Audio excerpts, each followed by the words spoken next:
Cuties అందరికి very good morning. ఈ రోజు మా చిన్నోడు బేగా లేసాడు. దానివల్ల నేను చాలా రిలాక్స్డ్ గా ఎప్పుడూ లేదంత రిలాక్స్డ్ గా పంపించాను మా చిన్నోడిని. మా చిన్నోడిది 7:15 గా అయితే మా పెద్దోడు 8:15 కి వస్తుంది. సో నేను చాలా రిలాక్స్డ్ గా ఉంటానని పంపించిన తర్వాత ఈయన కూడా స్లోగా రెడీ చేశాను.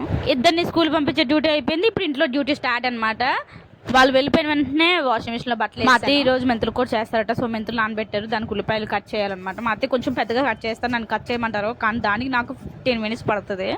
దగ్గర 20 మినిట్స్ పట్టేస్తుంది. దాన్ని ఉల్లిపాయలు కట్ చేస్తే చాలా టైం పట్టేసింది.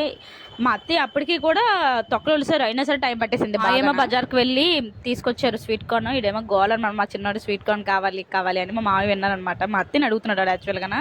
మా మావి విని తీసుకొచ్చారు స్వీట్ కార్న్ బజార్ నుంచి. ఆఫ్టర్నూన్ పడుకుందామని మేమంకి వెళ్ళేసరికి వీళ్ళేమో ఆటలు ఫుల్గా ఆటలాడతారు, పడుకోరు. మా వారేమో సడన్గా నా స్విమ్మింగ్ పూల్ తీసుకెళ్తాను రండి అని చెప్పి, నేనేమో ఇంట్రెస్ట్ లేదు నేను పడుకుంటాను రా బాబు అంటే వద్దు రారా అని. నాకు యాక్చువల్గా వాటర్ అంటే కూడా భయం. మళ్ళీ రేపు వీడియోలో కలుద్దాం. బాయ్.